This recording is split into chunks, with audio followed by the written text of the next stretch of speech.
को भी मेरा नमस्कार। आदरणीय रहमान खान साहब,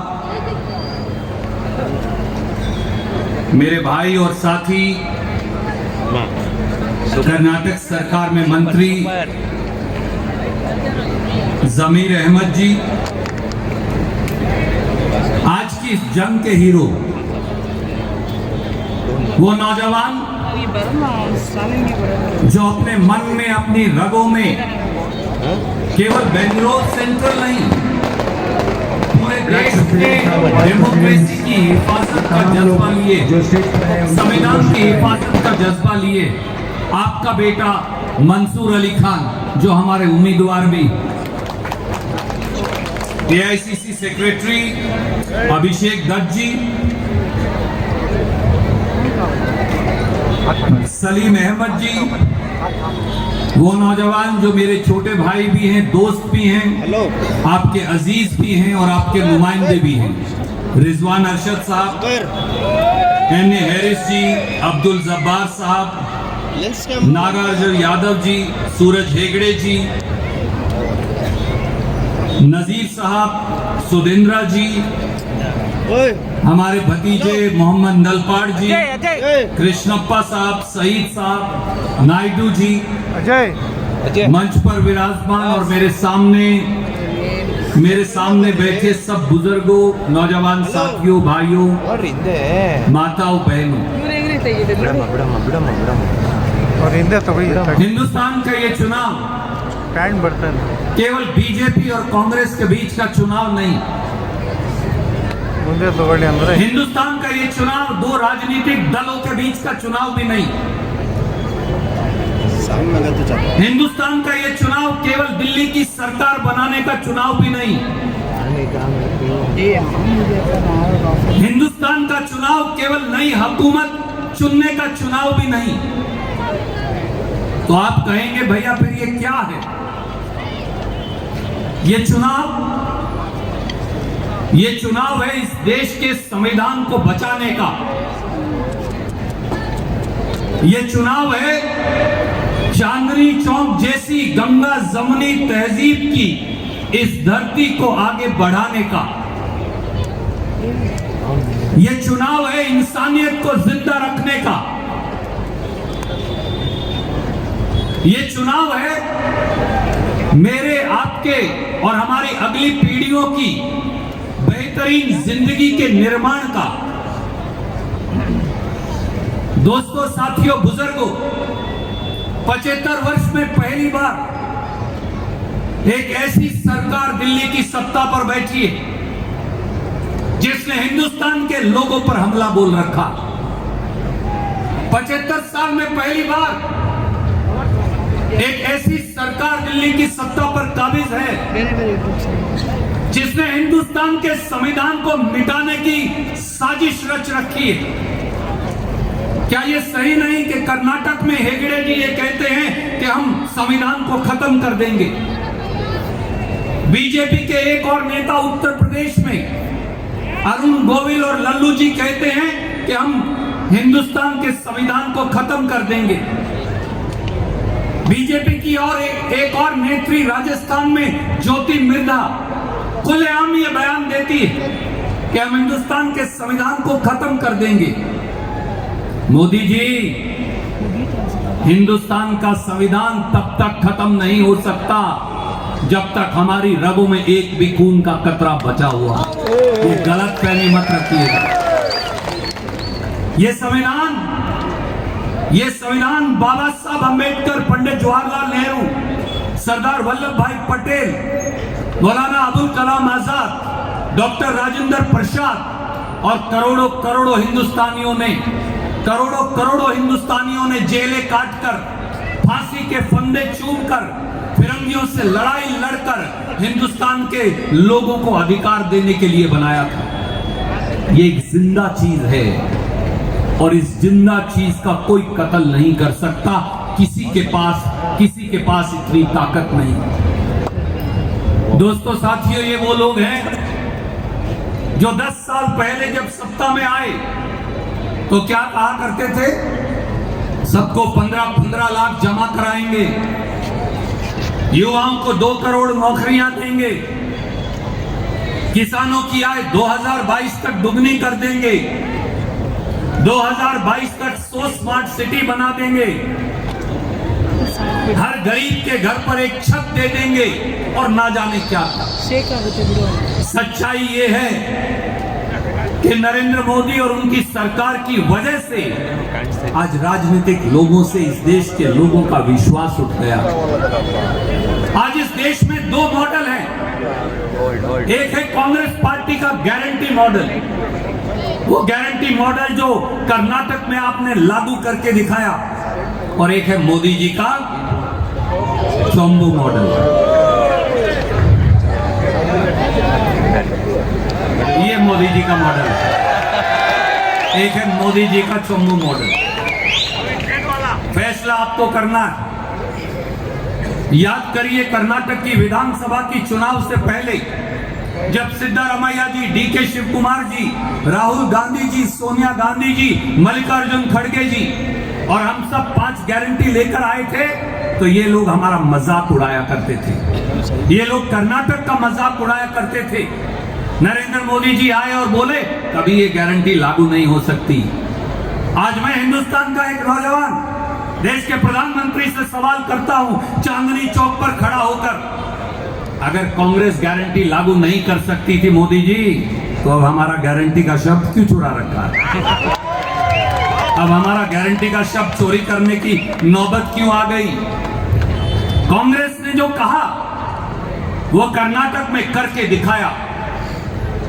आज 1 करोड़ 25 लाख हमारी बेटियों, हमारी माताओं, हमारी बहनों को हर महीने कर्नाटक की कांग्रेस की सरकार 2000 रुपया उनके बैंक खाते में जमा करवाती है, गृह लक्ष्मी का। कांग्रेस ने कहा गृह ज्योति का 200 यूनिट करंट माफ होगा, तो आज 1 करोड़ 18 लाख कर्नाटक के घरों को मुफ्त 200 यूनिट करंट कांग्रेस की सरकार हर महीने देती है। कांग्रेस ने कहा अन्न भाग्य में कर्नाटक के लोगों को 10 किलो मुफ्त चावल मिलेगा, तो आज 4 करोड़ 49 लाख लोगों को हर महीने उस चावल के एवज में कांग्रेस की सरकार पैसा जमा करवाती है।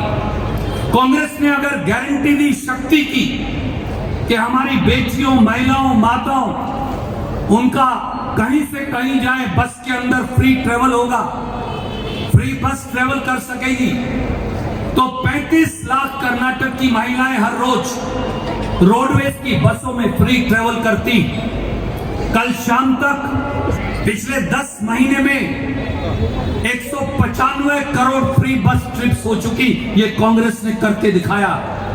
अगर कांग्रेस ने कहा नौजवानों को युवा निधि देंगे, हर महीने 3 साल तक ग्रेजुएट्स को 3000 रुपया महीना, डिप्लोमा होल्डर को 1500 रुपया महीना देंगे, तो 1,50,000 हमारे बच्चों को आज ये मिलता है। मैं आपसे आज वादा करता हूं, चांदनी चौक पे बच्चे एनरोल कर रहे हैं हर रोज, हर जाति और हर धर्म के बच्चे एनरोल कर रहे हैं, गरीब और अमीर के, SC, ST, OBC, माइनॉरिटी के भी, पर लिंगायत, वोकालिगा, हर समाज के लोग। अगले 2, 3, 4 साल के अंदर मैं पूछ रहा था जमीर भाई से, ये संख्या सिद्धारमैया जी से, ये संख्या बढ़कर 10 लाख तक शायद हो जाएगी। ये कांग्रेस की गारंटी है। हमने जो वचन दिया वो करके दिखाया।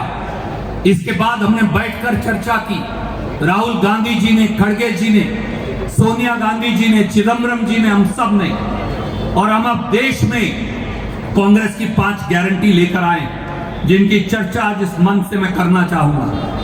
4 जून के बाद कांग्रेस की सरकार जब दिल्ली में बनेगी, तो पहली गारंटी है महालक्ष्मी। इस देश की हर गरीब महिला को जात और धर्म न देखकर 8,300 रुपया हर महीने हम हमारी बहनों, माताओं के खाते में जमा करवाएंगे। कर्नाटक में ये डबल फायदा है। 2,000 रुपया आप लोग देंगे और 8,300 रुपया ये नौजवान लेकर आएगा। 10,300 रुपया हमारी बहनों को, हमारी माताओं को, हमारी बेटियों को मिलेगा। ये महालक्ष्मी की गारंटी है। कांग्रेस की दूसरी गारंटी है नौजवानों को। राहुल गांधी जी को एक चिंता है, मोदी जी ने तो कह दिया 2 करोड़ रोजगार दूंगा, 20 करोड़ रोजगार कहां देने थे वो सब जुमले निकले। पर सच्चाई ये है कि हमारे बच्चों को रोजगार देने की जरूरत है, वो किसी भी जात और धर्म से हो। तो इसलिए हमने एक नई स्कीम लेकर आए, उसे अप्रेंटिसशिप प्रोग्राम कहते हैं। हर साल 1 लाख रुपया उसमें मिलेगा। कैसे? मुझे मिठाई घर के अंदर काम करना है, अगर आज मैं वहां काम मांगने जाऊं तो वो कहेंगे भैया आपको मिठाई बनानी आती है? मैं कहूंगा नहीं, तो बोले हम नहीं रखेंगे, हम क्यों पैसा खराब करें। चाहे वो आईटी का सेक्टर हो, चाहे वो कोडिंग सीखने की बात हो, चाहे वो मैन्युफैक्चरिंग का सेक्टर हो, चाहे वो हॉस्पिटैलिटी इंडस्ट्री हो, चाहे वो होटल इंडस्ट्री हो, चाहे वो सर्विस इंडस्ट्री हो, हमारे बच्चे उनमें काम करेंगे। अब मैं अगर कल जाकर मिठाई घर को ये कहूं, मैं लस्सी जूस वाली दुकान पर जाके कहूं मेरे 5 बच्चों को रखिए, आपको पैसा नहीं देना, इनको केवल ट्रेन करिए, तो कहेगा अच्छा मुझे मुफ्त में मिल रहे हैं। पैसा दिल्ली की सरकार देगी, मंसूर अली खान लेकर आएगा 8,300 रुपया महीना, हम हमारे बच्चों को 2 साल तक देंगे। 1 लाख रुपया हर साल देंगे, ताकि 2 साल के बाद जब वो काम सीख कर सड़क पर आए तो वो अपने पांव पर खड़े होने के काबिल हो। ये दूसरी गारंटी। तीसरी गारंटी है हेल्थ की गारंटी। आज अगर किसी के घर में कोई बीमार हो जाए तो अगर वो मिडिल क्लास नौकरी पेशा है तो इतना खर्चा अस्पताल का है कि वो गरीब हो जाएगा, और गरीब है तो कर्जदार हो जाएगा। 25 लाख रुपया हर परिवार को फ्री इंश्योरेंस कवर दिल्ली की कांग्रेस की सरकार देगी 4 जून के बाद। आप सबको एक हेल्थ इंश्योरेंस कार्ड देंगे। खुदा ना करे, ईश्वर ना करे, किसी के घर में कैंसर आ जाए गलती से, किसी के घर में कोई हार्ट अटैक आ जाए, किसी की किडनी लीवर खराब हो जाए, किसी के फेफड़े में समस्या हो, किसी के माँ बाप का कूल्हा या गोडा बदलवाना है, तो आपको कोई भी बीमारी है आप किसी अस्पताल में जाइए, वो कार्ड दीजिए, 25 लाख तक इलाज हर साल मुफ्त, आपको पैसा देने की जरूरत नहीं। दिल्ली से मंसूर अली खान ये सुनिश्चित करेंगे, ये पैसा लाया करेंगे। चौथी गारंटी है कर्नाटक और देश के किसान से। पहले भी सरदार मनमोहन सिंह और सोनिया गांधी जी ने 72,000 करोड़ किसान का माफ किया था। मोदी जी ने 16 लाख करोड़ बड़े बड़े उद्योगपतियों को तो माफ किया, पर मैंने सवाल पूछा देश की संसद में, बोले किसान का कर्जा माफ नहीं कर सकते, पैसा नहीं है। अब आपका समय चला गया, 10 साल गए। अब कांग्रेस की अगली सरकार की गारंटी है कि इस देश के किसान का जो 3-3.5 लाख करोड़ रुपया बकाया है उसके सर पे, वो सारा का सारा हम माफ करेंगे और एमएसपी का कानून बनाएंगे। ये चौथी गारंटी है। और 5वीं गारंटी है गरीब मजदूर को, साधारण व्यक्तियों को। अभी 180 रुपया मनरेगा का पैसा भारत सरकार देती है हर रोज, 130 रुपया कांग्रेस की सरकार कर्नाटक में डालती है। तो मनरेगा की गांव में मजदूरी है 320 रुपया, 330 रुपया हर रोज। इसे बदलना, क्योंकि 330 में गुजारा नहीं चलता। 180 रुपया की जगह कांग्रेस की अगली सरकार 400 रुपया हर रोज देगी। 130 रुपया कर्नाटक की सरकार देगी। 530 रुपया मनरेगा की मजदूरी होगी। चांदनी चौक पे सब साथी कहेंगे हमें क्या फायदा, हम तो शहर में रहते हैं, ये तो गांव के लोगों के लिए है। तो इसलिए हमने ये फैसला भी किया है, वो सारे गरीब जो शहरों में रहते, वो बेंगलोर हो या दिल्ली हो, वो कलकत्ता हो या गुवाहाटी हो, वो अहमदाबाद हो या बंबई हो, एक एमजी नरेगा शहर के लिए भी बनाएंगे और उसे भी इसी मजदूरी पर लागू करेंगे, ताकि कोई गरीब भूखे पेट ना सोए। ये कांग्रेस है साथियों, ये कांग्रेस है। ये कांग्रेस का तरक्की का मॉडल है। और दूसरी तरफ ये वाला मॉडल है। कहां गया, गुम हो गया था। ये वाला मॉडल चोंगू मॉडल, काली चोंगू। जब कर्नाटक के किसान के लिए 18,172 करोड़ रुपया मांगता है, जो हमारा अधिकार है, तो मोदी जी कहते हैं चोंगू ले लो। जब कर्नाटक 58,000 करोड़ रुपया मांगता है 15वें फाइनेंस कमीशन का, तो मोदी जी कहते हैं कर्नाटक को चोंबू ले लो। जब कर्नाटक भद्रा डैम का 6,000 करोड़ मांगता है, तो मोदी जी कहते हैं चोंबू ले लो। जब कर्नाटक ये कहता है कि हम सबसे तरक्की पसंद प्रांत हैं, 100 रुपया टैक्स का जो हम देते हैं, भारत सरकार केवल 13 रुपया वापस देती है, ये अन्याय क्यों? तो मोदी जी कहते हैं चोंबू ले लो। जब कर्नाटक ये कहता है कि कर्नाटक के अधिकार पेरिफेरल बेंगलुरु रोड के 25,000 करोड़ देने होंगे, लेक डेवलपमेंट का पैसा देना होगा जो हमारा पैसा है, तो मोदी जी और बीजेपी कहती है आप चोंबू ले लो। ये 2 बार के जो यहां से एमपी है ना, ये वो कहते हैं। जब नौजवान ये कहते हैं 2 करोड़ रोजगार दो, तो मोदी जी कहते हैं चोंबू ले लो। जब 15-15 लाख हर खाते में क्यों नहीं आए, ये सवाल किया जाता है, तो मोदी जी कहते हैं चोंबू ले लो। तो साथियों, अब उन्हें रिटर्न गिफ्ट दे ही दो इस बार। ये खाली चोंबू की रिटर्न गिफ्ट दे ही डालिए, क्योंकि दोस्तों साथियों, ये चुनाव अकेले मंसूर अली खान या रिजवान अरशद का नहीं, ये चुनाव इस देश के संविधान को बचाने का चुनाव है। और 4 लाइन आपको बताना चाहूंगा। किसी दोस्त ने मुझे बताई, कहा कि सहमा सा है वतन के कुछ लोग खून मांगते हैं। ये दिल्ली की सल्तनत के लिए जो आज लोग बैठे हैं, सहमा सा है वतन के कुछ लोग खून मांगते हैं, कुछ लोग मुझसे मेरे हिंदुस्तानी होने का वजूद मांगते हैं। सहमा सा है वतन के कुछ लोग खून मांगते हैं और कुछ लोग मुझसे मेरे हिंदुस्तानी होने का वजूद मांगते हैं। जमाना बीता है, जमाना बीता है जिनका फिरंगियों की मुखबरी में, जमाना बीता है जिनका फिरंगियों की मुखबरी में, वो आज मुझसे मेरे देशभक्त होने का सबूत मांगते हैं। वो सबूत क्या है?